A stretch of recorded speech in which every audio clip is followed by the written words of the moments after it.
Kita akan bicara siapa yang diuntungkan, siapa yang dirugikan, dan bagaimana ini bisa jadi titik balik antara Indonesia menuju perubahan atau justru menuju kegelapan. Lagi kalian yang kerap kali ikut aksi, pasti terasa ada yang berbeda.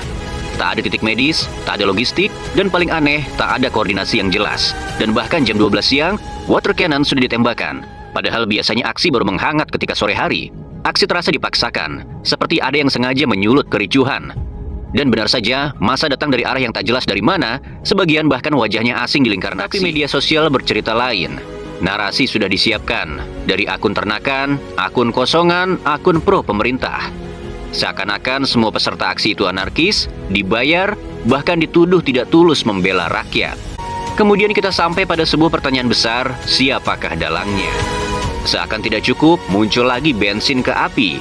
Ucapan Ahmad Syahroni, bahkan yang di bawah umur pun dicacinya. Dari seorang pejabat publik, pernyataan itu tidak lagi dianggap sebagai salah ucap, melainkan lebih mirip penghinaan dan pelecehan terhadap rakyatnya sendiri. Demo berikutnya 28 Agustus berubah drastis, lebih terorganisir, lebih jelas identitasnya, dan semakin luas gaungnya. Berbeda dengan 25 Agustus yang penuh kejanggalan, tanggal 28 adalah wajah demo yang sesungguhnya. Ada buruh, mahasiswa, serikat ojek online, dan masyarakat sipil. Dan di momen ini kita bisa melihat sendiri bagaimana rakyat kecil saling menguatkan. Ojol yang bercanda di bawah jembatan, mahasiswa yang saling berbagi makanan, bahkan mereka yang tetap bisa tertawa di tengah ketegangan. Tetapi malam harinya, kembali kegelapan datang. Barakuda menggiring ojol, ada korban jiwa berjatuhan. Dan kita semua tahu, satu nyawa pun sudah terlalu berharga untuk dibayar dengan kesalahan negara. CCTV di sekitar titik demo dimatikan, live TikTok dilarang, KPI melarang siaran langsung demo di TV. Tetapi besokannya, justru titik kebakaran yang jadi headline besar-besaran. Pertanyaannya, kenapa suara rakyat ditutup, tetapi justru malah titik api yang digembar-gemborkan? Lebih janggalnya lagi, halte dibakar. Logikanya, apa gunanya demonstran membakar halte? Justru itu merugikan mereka sendiri, membuat masyarakat benci pada pendemo. Dan coba perhatikan sekali lagi, api membesar, terkontrol, seakan bahan bakarnya sudah disiapkan. Apakah itu ulah demonstran biasa? Atau ada provokator yang memang sengaja menyalakan panggung api untuk menggiring opini? Kita tidak bisa lupa, tahun 2020, kasus pembakaran halte Sarinah dibongkar oleh Najwa Shihab. Bahkan pelaku bukan bagian dari mahasiswa ataupun buruh. Sejarah menunjukkan, framing seperti ini pernah ada, dan sangat mungkin sedang diputar ulang hari ini. Demo rakyat dijebak, seolah menjadi anarkis, padahal ada tangan-tangan yang mengatur di belakang.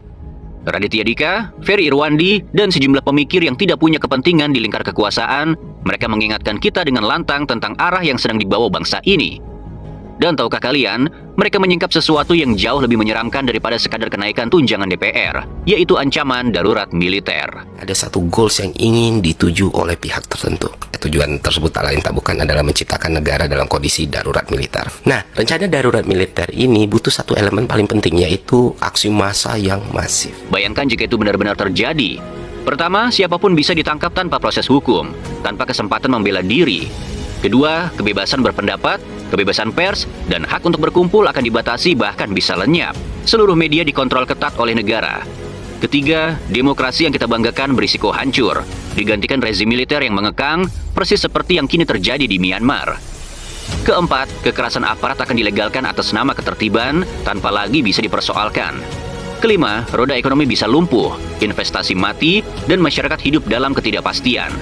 Keenam, bahkan harta benda pribadi bisa disita dengan dalih menjaga keamanan negara. Dan perlu kita sadari, untuk sampai ke titik darurat militer, dibutuhkan sebuah kondisi yang benar-benar kacau.